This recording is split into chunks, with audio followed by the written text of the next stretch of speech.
Hello BS, আসসালামু আলাইকুম। আজকে আপনাদের জন্য পুডিং তৈরি করে নিয়ে আসলাম। নতুন একটা রেসিপি। রেশন কম বেশি সবাই পুডিংটা তৈরি করতে পারেন, কিন্তু সবারটা মজাদার হয় না। কারো কারোটা মজা হয়, কারো কারোটা মজা হয় না। জানি না, পুডিংটা আমি অনেক দিন পর তৈরি করলাম, কিন্তু খুব মজা হয়েছে। পারফেক্ট হয়েছে, সব কিছু পারফেক্ট, সব কিছু ছিল পারফেক্ট ছিল। এই যে পুডিংটা দেখেন, যে কাটছি কি সুন্দর। ক্যারামেলটা দেওয়াতে একটু কালচে দেখা যায়, তারপরও পুডিংটা খেতে অনেক সুস্বাদু হয়েছিল, অনেক সুন্দর হয়েছিল। আমার বাচ্চা তো এই যে সামনে দাঁড়ায় থেকে বলতেছে, আম্মু খাবো খাবো। ছোটো বেবি তো বোঝে না, খাওয়ার জন্য হয়ে গেছে।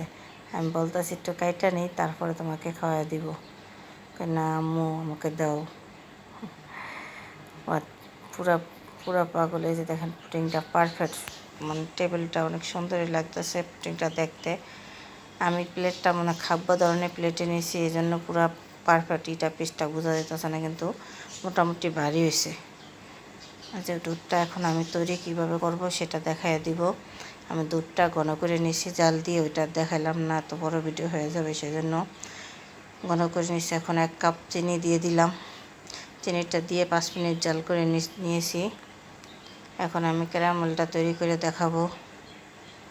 যে ক্যারামেলটা তৈরি করে হালকা কালার হলে তারপরে ক্যারামেলটা নামিয়ে নিতে হবে।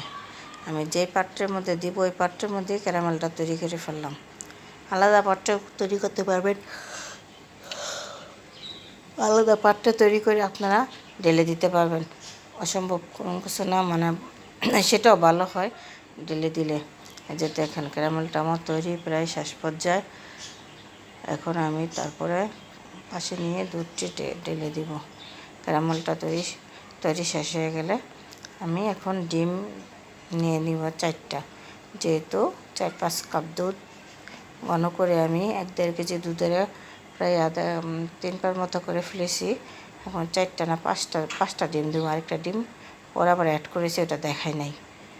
5টা ডিম ভালো করে ফেটে হালকা কুসুম গরম থাকতো দুধটার মধ্যে দিয়ে দিলাম। হালকা কুসুম আছে, গরম অতটা গরম নাই। যে এটা মিক্স করে নেব ভালো করে। তারপরে নিয়েছি দুধটা, কিন্তু ওইটা আমি দেখাই নাই। সেকে নিলে ভালো আবরণ থাকে, বা ডিমের কোনো আবরণ যদিও মিক্স না ওইটা থাকলে পুডিংটা সুন্দর হয়, মিক্সর হয়। আপনারা সেকে নেবেন। আমি সেকে নিয়েছি। আমি ওইটার মধ্যে আমি এখন সেকে নেব। যে চাকনিও আছে। এখন আমি একটু ভ্যানিলা এসেন্স হালকা একটু দিয়ে দিলাম, গন্ধটা না কয়। ডিমের গন্ধটা পেলে ভ্যানিলা এসেন্সটা দিলে ডিমের গন্ধটা থাকে না। আমি পাত্রের মধ্যে ঢেলে দিব দুধটা। ঠিক আছে, আমি হাতে নিয়ে ভিডিও করতেছি তো তাই। হ্যাঁ, যে এখন দুধ আমি ঢেলে দিলাম। পুরোটা দুধ আমি ঢেলে দিয়ে তারপরে আবার এই যে একটা পাতিলে নিয়েছি, একটা স্ট্যান্ড বসায় নিয়েছি। সসপ্যানের মধ্যে গরম পানি দিয়ে দিয়েছি আমি। গরম পানি মাত্র দিলাম। পাতিলটা আগে থাকতে গরম করলে যাতে অসুবিধা হবে, কারণ পাতিলটা আমার সসপ্যানটাই ওইটা সমান সমান বড় হয়ে গেছে, ছিল না, সেজন্য বড়টা দিয়ে তৈরি করছি। এই জন্য গরম পানিটা দিলাম। একটা পাতিলে পানি ফোটাই নাই। এখন ঢাকনা ডেকে সুন্দর করে ডেকে দিব 1/2 ঘন্টার জন্য মিডিয়াম আছে। প্রথমে একটু 5 মিনিটের মতো দিয়েছি, তারপর মিডিয়াম আছে রেখে দিয়েছি। এই যে আমার পুডিংটা দেখেন প্রায় হয়ে গেছে। তারপর আমি আর 5-10 মিনিট জাল দিব, করবো পুডিংটা। তারপরে 5 মিনিট জাল দিয়ে পুডিংটা নামিয়ে নিয়েছি। এই যে দেখেন আমার বাচ্চা খাওয়ার জন্য দাঁড়িয়ে নিয়েছে, যে বাচ্চাকে খাওয়াই। এই যে আমার ছেলেকে দেখেন। নেক্সট ভিডিও নিয়ে আমি বলতেছে, নেক্সট ভিডিওতে আপনাদের মাঝে আবারও ফিরে আস। ভালো থাকেন সবাই, সুস্থ থাকেন, এই দোয়া করি। আমাকে সবাই একটু সাপোর্ট করবেন। আমিও সবাইকে আমাকে যে সাপোর্ট করবে প্রত্যেকটা সাপোর্টে আমি জবাব দেবো। আর আমার অ্যাক্টিভ সবগুলো সাপোর্টার।